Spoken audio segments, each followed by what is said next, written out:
Estás en un bosque. Frente a ti hay una fogata. Al otro lado del fuego hay una persona vestida con ropas coloridas y una máscara de liebre. La persona te saluda diciendo: Saludos viajeras y viajeros, soy Ursus, el bardo mexicano. Sé que muchas y muchos estarán esperando mis comentarios generales sobre la serie, y como ya terminé de verla, la verdad pensaba hacer una fogata hablando de la serie al completo, pero por el tiempo que tengo disponible eso habría requerido sacrificar el martes mitológico en el que hablé de los 5 soles, o esta fogata en la que les voy a hablar del capítulo 6. Y como de todas formas voy a estar hablando de cada capítulo, pues he decidido hacer una reseña general después de que haya cubierto todos los capítulos que me faltan. Sin embargo, les puedo adelantar que la serie me gustó. Bueno, de hecho, me encantó. Es una serie madura y no lo digo por la violencia o el sexo, esas cosas no son maduras en sí, el sexo es algo simplemente adulto y la violencia ni siquiera eso. Hay personas que no soportan violencia extrema, que se les suele decir gore o a lo mejor carnicería o algo, y no tiene nada de malo, son preferencias de cada quien. Digo que Onyx Equinox es una serie madura por los temas que trata y por cómo los trata, pero de eso ya hablaré en su momento. Por ahora es hora de comenzar con el capítulo. Y comenzamos fuerte. En la última escena del capítulo pasado vimos personas con alas y en este abrimos también con personas aladas. Particularmente vemos a alguien en la cima de un palo muy alto, el cual muchos reconocerán como el palo que usan los voladores de Papantla. Y si no lo reconocen, pues solo busquen en imágenes voladores de Papantla y verán a lo que me refiero. Así que como les dije en la fogata anterior, es hora de hablar de los voladores, Papantla y la cultura totonaca. Comenzamos por la cultura. En la época precolombina, la civilización totonaca habitó principalmente en lo que ahora son los estados mexicanos de Veracruz, el norte de Puebla y la región de la costa. Están ubicados temporalmente en el 800 después de Cristo como parte del periodo llamado Clásico Tardío. Como nota rápida sobre los periodos, al parecer, los arqueólogos dividieron el desarrollo de las civilizaciones mesoamericanas en distintos periodos que son el Paleoindio, el cual considera a los primeros habitantes humanos en el 3500 a.C., después el periodo arcaico del 3500 a.C. al 1200 a.C., sigue el preclásico del 2500 a.C. al 200 después de Cristo, luego el clásico del 200 después de Cristo al 1000 después de Cristo y el posclásico del 900 después de Cristo al 1521 después de Cristo. Estos periodos a su vez están divididos y entre esas divisiones se encuentra el clásico tardío que abarca específicamente del 600 al 900 después de Cristo y es aquí donde se ubican los totonacas. Sigamos. Originalmente esta civilización formó una confederación de ciudades, pero en épocas posteriores parece que se organizaron en 3 señoríos, que eran el señorío del norte, el sur y el serrano. Su economía era agrícola y comercial. Tuvieron grandes centros urbanos como el Tajín, considerado el máximo exponente del esplendor de la cultura totonaca, pero también están Papantla y Zempoala. De acuerdo con el diccionario de la lengua náhuatl, el término totonaca es el plural de totonacatl y se refiere a los habitantes de la provincia de Totonacapán. Algunos autores han señalado que el término totonaco significa hombre de tierra caliente. En la lengua totonaca este vocablo se compone por los términos tutu o actutu, disculpen la pronunciación, y estos términos se refieren al número 3 y naku, que significa corazón. Los totonacas empleaban este término en el sentido de que Zempoala, Tajín y el castillo de Teayo son los 3 centros representativos del grupo. Vaya, algo así como los 3 corazones. Los antiguos totonacas se desarrollaron en la parte central de Veracruz y hacia el clásico tardío. Su área ocupacional llegaba al sur hasta la cuenca del río Papaloapan, recuerdan, ya les había mencionado ese río. Hacia el oeste llegaban hasta los municipios de Acatlán, estado de Oaxaca, Chalchocomula, estado de Puebla, el Valle de Perote, las sierras de Puebla y de Papantla y las tierras bajas del río Cazones. Lo más relevante de la cultura totonaca se alcanzó durante el clásico tardío cuando construyeron centros ceremoniales como el Tajín, Yohualichán, Nepatecutlán, Las Higueras, Nopilao y el Zapotal. Esta zona es conocida como Totonacapán. El sufijo náhuatl pan se refiere a lugar o tierra. Los totonacas, como todas las civilizaciones de Mesoamérica, eran politeístas. El culto principal se rindió al sol con sacrificios humanos, pero también adoraban a la diosa del maíz, que era la esposa del sol. Los sacrificios para esta diosa no eran humanos, ya que se dice que ella los detestaba. En su lugar le ofrecían sacrificios animales, ofrendas de hierbas y flores. Otra divinidad importante era el trueno viejo. Se dice que era el dueño de todas las aguas, pero no de la lluvia. Esta deidad deseaba inundar el mundo porque las personas que morían ahogadas se convertían en sus servidores. Aquí podemos ver cierto paralelo con Tlaloc, pues las personas que morían por un rayo o ahogadas iban al Tlalocan, aunque hasta donde sé, estas almas no se volvían sirvientes de Tlaloc exactamente. Para eso estaban los Tlaloques, que hasta donde sé eran algo aparte. Pero hablando de truenos, Tajín significa ciudad del trueno y existe una leyenda totonaca llamada la leyenda de los 7 truenos, de la cual si quieren hago una fogata algún martes. Pero les puedo decir que los 7 truenos eran los encargados de hacer llover. Subían a las nubes y zapateaban sobre ellas hasta desgranar la lluvia. Y según pude encontrar, los dioses de la cultura totonaca funcionaban más o menos así. Primero estaba el cielo hasta arriba.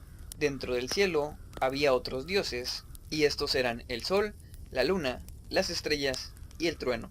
Más abajo de estos dioses mayores estaban otras deidades llamadas dueños, y había dueños sobre diferentes cosas o aspectos del mundo, por ejemplo, dueños del maíz, del monte, de los animales y del brasero. Al parecer el mito de los 5 soles también era reconocido por los totonacas, o sea, ellos también digamos que lo utilizaban, pero con algunas diferencias. Una de las más curiosas es que creían que los humanos de la era inmediatamente anterior se habían convertido en piedras y árboles y ahora eran algo así como monstruos que intentaban despertar para matar a los humanos nuevos. Y para que esto no pasara, las estrellas, que dentro de la mitología totonaca al parecer no son ni masculinas ni femeninas, vigilaban de día y de noche que las piedras y árboles no despertaran. Y continuando con los dioses, su dios principal era el sol, llamado Chichiní, y una versión de la danza de los voladores de Papantla está dirigida al sol padre. Digo que una versión por algo que explicaré más adelante. Pero en esta versión, el caporal, es decir, la persona que dirige la danza y que está parada sobre el palo mientras los demás bajan, como dije, se pone en pie en la cima del palo, le habla al dios sol para que haya protección para sus descendientes que vienen volando. Y se supone que los voladores son hijos del sol. El caporal, además de dirigir la danza, es el sacerdote que preside el rito, y cada uno de los voladores, conforme baja, representan los rayos del sol. También podemos ver que los voladores se visten para representar pájaros, y el color rojo de algunas de las plumas o de las vestimentas hace referencia al sol. Ahora, pasando del sol a la luna se refieren como Papaluna, y es un dios frío hecho de agua, o sea hielo, asociado al color blanco, y se supone que visita a las mujeres cada 28 días. Y también está el dios Tajín, que hasta donde tengo entendido es un dios del trueno. De hecho, Tajín sale en la historia de los 7 truenos, y ahora que lo volví a mencionar, un resumen rápido de esta historia es que Tajín era un niño malandro que le roba un par de botas y una capa mágica a los 7 truenos y luego causa una gran tormenta. Después de eso los truenos lo amarran y lo arrojan al océano, donde habita desde entonces. Pero a veces se escapa y causa tormentas enormes, que vienen siendo los huracanes. Y al parecer huracán es otro de los nombres de este dios, u otra forma de referirse al dios, y también probablemente sea de donde viene la palabra huracán que usamos pues para referirnos a los huracanes, pero de eso no estoy muy seguro. Ahora hablemos de los voladores. La danza de los voladores era parte de un ritual de fertilidad. Básicamente pedían buenas lluvias para la cosecha. Y bueno, supongo que sigue siendo así en algunos lugares, aunque en otros la danza se ha vuelto más un espectáculo que otra cosa. Pero hasta donde tengo entendido todavía hay lugares que luchan por conservar el significado religioso de esta danza. Pero bueno, esta es otra versión de la danza. Creo que es una versión anterior a la que mencioné antes, y los danzantes que bajan, en lugar de representar rayos del sol, representan la lluvia. Y mientras ellos van bajando, el caporal toca la flauta y el tambor. Como ya había dicho, el caporal es el que dirige la danza y además funge como sacerdote de la misma, y con el tambor hace señales para que los danzantes hagan ciertas acrobacias. Posteriormente, debido a la incorporación de esta danza en la cultura azteca, el rito recibió simbolismos solares, que es la primera versión que mencioné, Y hablando un poco sobre la vestimenta, los colores y adornos de los trajes de los danzantes representan aves tropicales. Me imagino que por esto en la serie les pusieron alas bastante coloridas como de guacamaya, que por cierto me gusta un chingo el diseño de las alas de los voladores en la serie. Como último dato sobre la danza, no es una cosa que solo se practica en México, hasta donde sé también se practica en Guatemala. Y después de todo esto, volvamos a la serie, que no hemos pasado de los primeros minutos todavía. Después de los danzantes, vemos que la prota que faltaba, Shanastaku, va junto a otras personas al bosque. Por el camino hay rocas talladas que me imagino serán representaciones de dioses, pero no reconozco ninguna. Esta comitiva llega a un hoyo donde tiran fruta, parece alguna especie de ritual, y más adelante vemos que están alimentando al guardián de la puerta, que es un murciélago gigante. Y no es raro que le den frutas, hay murciélagos que comen frutas. Ahora, hablando del murciélago, no logré encontrar si los totonacas tenían alguna deidad o criatura mágica que fuera un murciélago. Pero hay uno en la mitología maya. Se llama Camastos o Camazot, cuyo nombre está formado por las palabras en quiché Kame, que significa muerte, y Sots, que significa murciélago. También he visto por ahí que supuestamente Camazots es un sirviente de Mictlantecutli, pero de esto no estoy seguro que tan cierto sea. Un dato curioso es que al parecer hay evidencia actual que apoya que el mito de Camazots puede haberse extendido en Mesoamérica debido a los murciélagos vampiro, alcanzando México, Guatemala y áreas de Brasil. Continuamos con el capítulo. Vemos a Shanastaku y a su maestro. A él le pasa algo raro, sus manos brillan. Esto no es algo que se aclare en el resto de la serie, así que me imagino que deberemos esperar a la siguiente temporada. Por cierto, Sofía Alexander, la creadora de la serie, dijo en Twitter que hay que ponerle gorro a Crunchyroll para que apruebe una segunda temporada. No sé si esto sea cierto o si ya esté aprobada y simplemente Crunchyroll quiere hacer algo de ruido, pero por si acaso yo seguiré haciendo tweets con los hashtags que ella dio y así intentar asegurar que haya una segunda temporada. Si ustedes tienen cuenta de Twitter, les dejaré en la descripción los hashtags para que también puedan usarlos. En fin, no sé lo que le pasa al maestro de Shanastaku, pero hay un dato sobre la cultura totonaca que nos podría dar una pista. Al parecer se decía que quienes se convertían en sacerdotes es porque habían nacido durante una noche de tormenta y les había caído un rayo. Este rayo venía del trueno viejo y se supone que a través de él poseía a la persona. Así que algo por el estilo podría estar pasando. En fin, luego vemos a Shanastaku prepararse para salir. Me imaginé que era para dejar la ciudad y más adelante en el capítulo sí, nos es que efectivamente estaba intentando escaparse. Por razones que desconocemos, que al parecer no tendremos una respuesta muy clara hasta la siguiente temporada. Sabemos que no le estaba pasando muy bien con la vida que tenía, pero no sabemos los detalles. Pero justo en el momento en el que ella está intentando irse, aparecen los protas con ayuda del ajolote. No les haré spoilers por si no han visto el resto de los capítulos, pero les diré que una de mis predicciones sobre el ajolote se cumplió, aunque no como yo esperaba. En fin, a Shanastaku la detiene quien ahora es el nuevo sumo sacerdote porque el anterior, el maestro de Shanastaku, que ya habíamos visto, ha desaparecido. Parece que lo atacaron y la primera vez que vi el capítulo tenía mis sospechas de que a Shanastaku podía haberlo matado, pero luego ella parece sorprendida de que esté muerto, así es que ya no estoy tan convencido de que lo haya matado. Pero tal vez sí lo atacó, o tal vez al maestro le pasó algo que no tiene ninguna relación con ella simplemente se estaba escapando, por lo que esto sería una pista, o bueno, una semilla de trama de algo que está sucediendo, es decir, nos dice que hay otras cosas sucediendo en el mundo además de lo que sea que estén haciendo los protagonistas. Pero una vez más, esto es algo que tendremos que esperar para la siguiente temporada para ver qué sucedió. Volviendo al capítulo, el nuevo sumo sacerdote ve los ojos de Isel y dice esto. Tus ojos. Eres una bengala. Profanaron nuestro lugar más sagrado y tienes la misma energía que manchó al difunto sumo sacerdote. Se les acusa de allanamiento, uso de un Ishiptla del inframundo y sospecha de haber lastimado al maestro Akapu. Con este diálogo nos enteramos que por una parte el sumo sacerdote ya sabía que su antecesor estaba muerto, lo que hace sospechosas las preguntas que le hizo previamente a Shanastaku. Pero lo más interesante es que los acusa de usar un Ishiptla del inframundo. Pero, ¿qué es un Ishiptla? Bueno, creo que la verdadera pregunta es ¿qué no es un Ishiptla? Me explico. Hasta donde tengo entendido, un Ixiptla es algo así como un receptáculo. Es algo o alguien que contiene la esencia de una deidad. Pueden ser estatuas, adornos, personas, etc. Y el sumo sacerdote está acusando a Isel de ser un Ixiptla del inframundo. Esto básicamente significa que dentro de Isel hay esencia del inframundo, algo que ya sabíamos, pues nos lo han mencionado un par de veces debido a los ojos raros de Isel, y pues en los primeros capítulos vimos que algo salió del inframundo y lo chupó.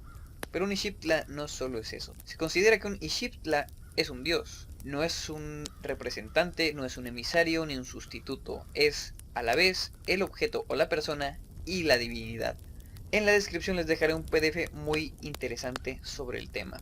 Pero lo importante es que esta palabra Ixiptla, que no tiene un equivalente en el español, es una palabra muy amplia, compleja e interesante, que causó confusiones a la hora de que los españoles intentaron evangelizar a los nativos, pues los evangelizadores querían hacer una equivalencia al castellano y decían que Ixiptla era como decir imagen, como imágenes de dioses, por ejemplo. Pero esto no es así. Las imágenes, por poner un ejemplo, de Cristo en la cruz, son un símbolo que representa a Dios de una forma abstracta.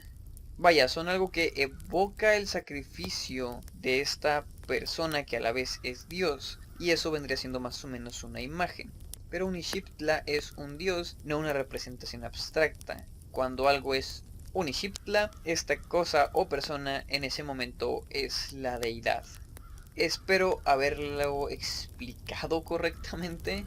Y la nota que quería hacer con esto es que es muy curioso que en la serie hayan usado ese término para referirse a Isel, o tal vez al ajolote, pues los acusa de usar un Ixiptla del inframundo y llegaron usando sus poderes. Y tal vez está creyendo que Isel tiene poderes porque sus ojos son raros, pero en realidad el ajolote es el que los trajo. Es posible que haya alguna confusión ahí. Pero aún así es curioso, pues ya hemos visto dioses poseer humanos, e Isel no está poseído, pero sí tiene parte de la esencia de alguna deidad del inframundo, así que parecen estar haciendo una distinción entre personas poseídas por los dioses y personas que poseen parte de la esencia de los dioses. Otra cosa interesante que dice el sacerdote es que el sumo sacerdote anterior estaba manchado con la misma energía que Isel. Otro detalle que nos dice que algo está sucediendo. A lo mejor hay otros dioses haciendo cosas que nosotros no hemos visto. Espero que eso sea así y en las siguientes temporadas, espero que haya varias, poder ver qué han estado haciendo los demás dioses. Y hablando de siguientes temporadas, también creo que es probable que los protas, o cuando menos nosotros como audiencia, volvamos al Tajín, tanto para resolver algunas cosas de la trama de Shanaztaku, como para aprender más sobre los dioses y la magia. Y digo esto último porque, volviendo al capítulo, resulta que en el Tajín hay una puerta, y los sacerdotes lo saben. Cuando los Olmecas llegaron para construirla, ellos ya estaban ahí, y llegaron a un acuerdo. Además es el único lugar que hemos visto que es muy mágico. O sea, sí, hemos visto en el primer capítulo que un sacerdote se sacrificó para invocar a Koshiko y Sho, pero él no usó magia, hizo una invocación de sangre. Que bueno, supongo que es una forma de usar magia, pero no usó su magia, por ejemplo, para él mismo volar o hacer algo. Usó su sangre para invocar a dioses. Y también están los guardianes de Oshtetun, que tenían las lanzas de obsidiana olmeca, pero estos son artefactos que ya existían y simplemente los estaban reutilizando. Sin embargo, aquí en el Tajín hay personas con alas, y no son personas que tengan alas de forma natural. Vemos que sus alas aparecen y desaparecen. También tienen poderes de curación y de dormición. Vaya, lo que hace el sacerdote para noquear a nuestros protagonistas, como que los duerme.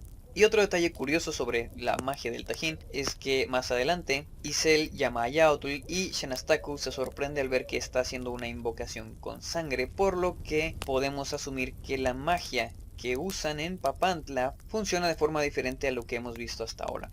Además, como dice Shanaztaku en las celdas, el sacerdote no cura, hace transferencia de energía, algo que hasta ahora no hemos visto, o si lo hemos visto no lo habían nombrado de esa forma. Por lo que creo que hay muchos conocimientos muy interesantes en el Tajín y probablemente volveremos aquí, o yo espero que volvamos aquí. Ahora, volviendo al capítulo, los protas son atrapados, encarcelados. Ciania escapa usando su forma de bestia, que hasta este punto, la primera vez que vi la serie, yo seguía convencido de que se estaba convirtiendo en un Xoloscuintle y que servía a Xolotl. Pero en los siguientes capítulos veremos lo que en realidad le está pasando a Ciania. Por el momento parece que la obsidiana olmeca la ayuda a destransformarse, algo que ya sospechábamos en capítulos anteriores. Ahora llegamos a la parte en la que Shanastaku se aplica una curación en la espalda, y vemos que su espalda tiene una herida con forma del diseño que vimos brillar en la espalda de los voladores de Papantla cuando sus alas aparecen y desaparecen. La primera vez que lo vi sospeché que tenía alas y luego más adelante en el capítulo esto se confirmó. Ella tiene alas mágicas, pero las circunstancias en las que consiguió estas alas siguen siendo un misterio y probablemente lo seguirán siendo hasta la siguiente temporada. Y es cierto que nos están explicando muchas cosas, pero personalmente me gusta que no se estén parando a intentar explicar todo cuando no hay realmente una necesidad de explicarlo en ese momento. Shanastaku tiene alas, puede ayudarnos con sus alas, que bien, sigamos adelante.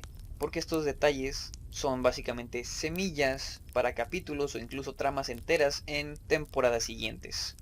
Y volviendo a la idea de que tal vez volvamos a el Tajín en siguientes temporadas, creo que otra razón para esto es que Shanastaku parece saber mucho sobre los olmecas. Ella dice que es por años de estudio, lo que significa que la gente del Tajín, tal vez incluso de Papantla en general, cuando menos los sacerdotes, saben cosas sobre los olmecas y posiblemente otras cosas, como la forma rara en la que usan magia. O bueno, rara para nosotros, porque hasta ahora solo hemos visto la magia que usan Isel y los gemelos. En fin, después de esta nota, volvemos a el capítulo y los protas llegan a la puerta y nos encontramos con otro guiño a un mito, pues en la puerta se pelean con el guardián, que es el murciélago gigante. En el mito de Hunahpu e Xbalanque, ellos se enfrentan precisamente a murciélagos en una de las casas del Xibalbá. La diferencia entre la serie y el mito es que el murciélago del mito le corta la cabeza a uno de los gemelos y en la serie eso no pasa, aunque sí se come la cabeza del sacerdote. Oh, y también tenemos el misterio de por qué las alas de Shanastaku son rojas. Se hace una alusión que parece muy sospechosa sobre asesinato, así es que pues yo sigo sospechando que hizo algo, pero una vez más tendremos que esperar a las siguientes temporadas. En fin, una vez que cierran la puerta, eso preocupa mucho al sumo sacerdote. O sea, cuando la puerta ya está cerrada, vemos su rostro y está muy preocupado. Así que me pregunto si la puerta sería la fuente de la forma en la que usan su magia, o cuando menos un componente importante para hacer magia de la forma en la que lo hacen en el Tajín. Pero bueno, estas son especulaciones mías. Después de todo esto, llegamos a la parte final del capítulo, donde una de las cosas más interesantes que pasan, en mi opinión, es que Yaotul ve a Meke y se lo zampa. Algo que, como veremos en el próximo capítulo, no fue muy buena idea. Cuando esto sucedió, yo sentí que se confirmaban mis sospechas sobre el ajolote, lo que les había dicho de que el ajolote era Xolotl disfrazado, y que Yaotul lo había reconocido, pero en el siguiente capítulo nos enteramos que simplemente como que lo vio, era una criatura, no le agradó, y lo estoy atribuyendo en parte a que a Yaotul no le agrada que sigan juntando gente y luego además tienen un animal que encima de todo parece mágico. Entonces, como la tarea de Yaotul es hacer que Isel cumpla su tarea, pues no le agrada que haya interferencia de otras cosas mágicas y por eso se lo terminó comiendo. Pero yo creí que lo había reconocido como Xolotl. Tristemente eso no fue así. Y bueno, con esto llegamos al final de la fogata de hoy. Con cada episodio nos vamos encontrando cada vez más cosas interesantes de cultura y mitología, como vimos hoy sobre los voladores, pero también se va poniendo mucho más interesante la serie. Apenas puedo esperar para hablar de los siguientes capítulos. En fin, me despido, pero no sin antes preguntarles cuál fue su parte favorita de este capítulo. La mía fue ver aparecer el murciélago gigante y también cada vez que aparecían los voladores, porque me encanta el diseño de sus alas. Oh, y también los invito a que si tienen Twitter le pongan gorro a Crunchyroll para que nos dé más temporadas. Y recuerden que en la descripción hay enlaces a mis redes sociales y mi Patreon en caso de que quieran y puedan apoyarme económicamente. Para los que no lo saben, soy escritor y en Patreon tengo algunos de mis textos, pero también me gustan los juegos de rol, y para quienes se suscriban a cierto nivel del Patreon pueden tener jugadas dirigidas por mí, y si quieren podemos hacer alguna jugada mesoamericana. De hecho tengo un módulo ya escrito que es una misión para recuperar el pie de Tezcatlipoca de las profundidades del Mictlán. He puesto esa jugada un par de veces y siempre es muy divertida. Ahora sí, nos vemos la próxima fogata. Viajeras y viajeros, el fuego se apaga. Al abrir los ojos te das cuenta de que has vuelto a tu día normal.